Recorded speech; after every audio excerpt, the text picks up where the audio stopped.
was using. Where's my big long knife? Here it is, sorry. Okay, now you can totally take a measuring tape or a ruler and measure off 3 to 4 inches. I have found that I am better at eyeballing this. But what you would do is you would take this ruler. Here's my 1 inch. And every 3 inches you score your dough. So 3, 6, 9, 12. And then over here you come in 1.5 inches, so you get the middle, and then you score every 3 inches there. And you go down. Then you line up your score marks. So I'm just going to go freeform today. So this end part is going to be for your kid. And I'm going to cut.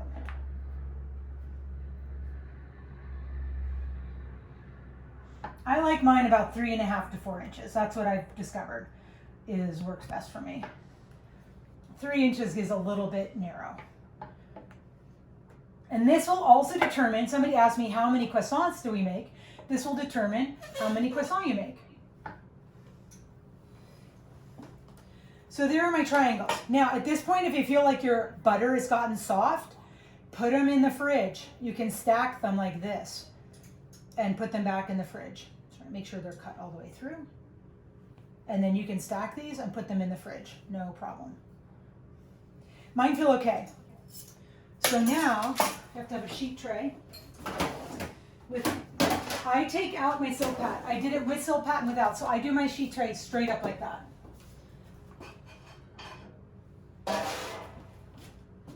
Then we're going to put a piece of parchment down.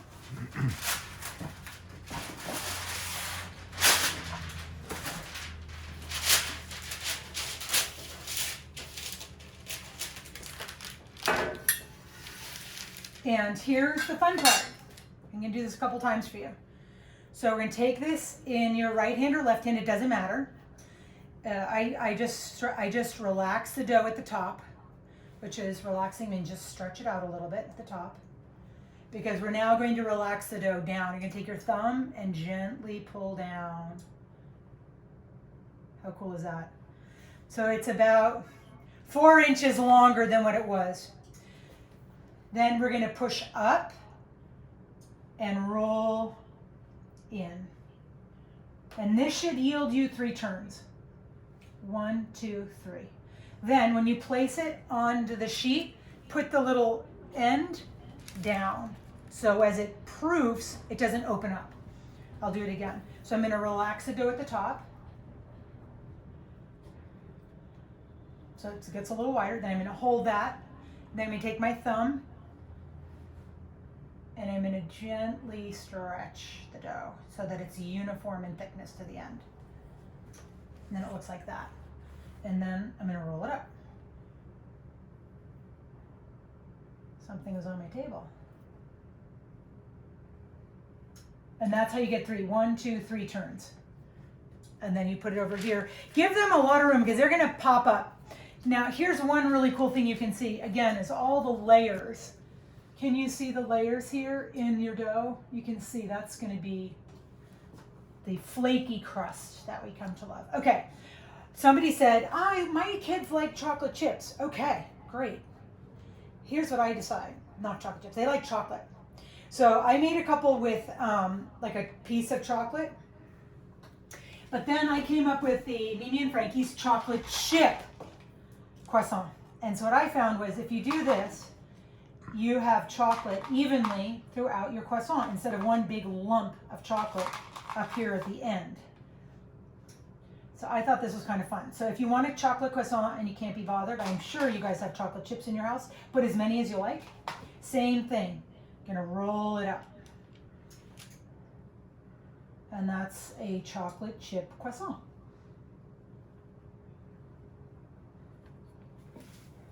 Same thing, put the little nose down so it doesn't open up. Okay, then we have another, yes, yep. Yes, coming. I have 3 different toppings. So my next topping is, this is for Aunt Christina. This is for her apricot confiture, which she makes so beautifully. Sorry. So these turn out really well. This is a favorite of many people that I've had them test. So I take my apricot confiture with my pastry brush and I brush it down. And I put it all the way down. And then again, just roll it up.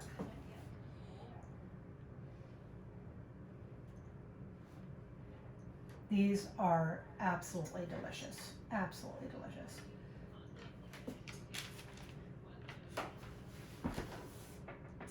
Not yet, not today, but it's okay. Okay, then I made, because this is Mimi and Frankie's Italian kitchen, I have homemade goat milk ricotta with spinach, little salt and pepper. These, I love these. You could add a little tomato if you liked. But this one is going to just be the same. We're going to put a little bit of ricotta and cheese mix in the front there, here, and then drag it down. And it's, again, this is so personal. Do you love a lot of filling? Put a lot of filling on. Not so much, then just put a little bit. It's just really up to whatever you guys like. Same thing, roll it up. And it kind of squeezes out the sides, but isn't that the fun? It's supposed to be fun. There we go. All right, and then lastly, this is Jeff's favorite. This is a jalapeno and cheddar cheese. We've also done prosciutto with goat cheese. Sorry. So now if you're handling the jalapeno, put it down, but then make sure you wash your hands before you handle anything else so that your apricot croissant does not taste like a jalapeno. Diced jalapenos. Diced pickled jalapenos, yes. I did not make these. And this is cheddar cheese. And what we discovered is the more the merrier. So my husband really likes them cheesy, so I kind of just spread it all, and there's going to be some leftover, and then I'll just put the leftover back into the little container. All right, and then roll those up. This is my husband's absolute favorite. So I'm going to make about 5 of these today for him. Okay, the finished ones really turn out just like that. You'll see the cheese, you'll see it, but the apricot's quite subtle. You'll be able to tell there's apricot jam in there, but it's not oozing out everywhere. Okay, so now what do? Now we cover them with saran wrap.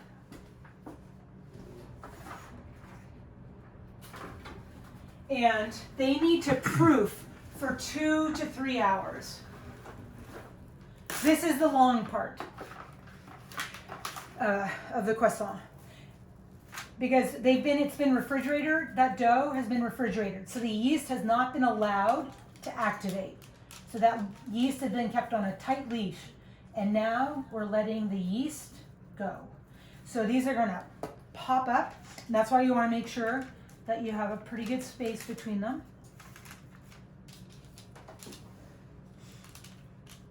And you can always, if you see that they're going out of control, you can always move them. But the less you handle them,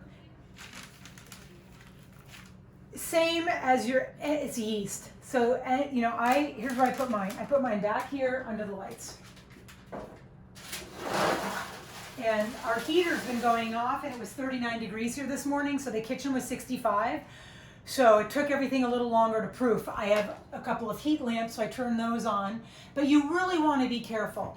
One time I had that problem. It was cold in here. I turned the heat lamps on, and just sitting under the heat lamps, I think it got to about 90 degrees, and my croissant overproofed. What does that look like? Well, the top part breaks open, and the dough separates. So you have to be patient. If it's a little bit cooler in your room, it may take 3.5 hours. If it's a little bit warmer, it may take 2 hours. Just want to watch. You want to see so now I'm going to go back to when we started. When they jiggled. When I moved the tray, they jiggled. If you were to pick them up, they're very light. That's the air that's been the carbon monoxide that's gone into the dough from the proofing. So those are some tests. You don't want them to fall apart. So if I were making croissant, I would say roll them up, put them there, and set a timer for an hour and a half. Go play tennis, go do gym, go do a yoga class. But after an hour and a half, I wouldn't leave them. I'd kind of babysit them every 15 minutes just to make sure they don't overproof, because then they're ugly. They still taste great, but then they're not as beautiful as what you made. So which again, yes, double in size. Some will quadruple. Look at this. Look at these. You know, comparatively, look. Oops, sorry. I'm going to the wrong camera. Sorry. You know?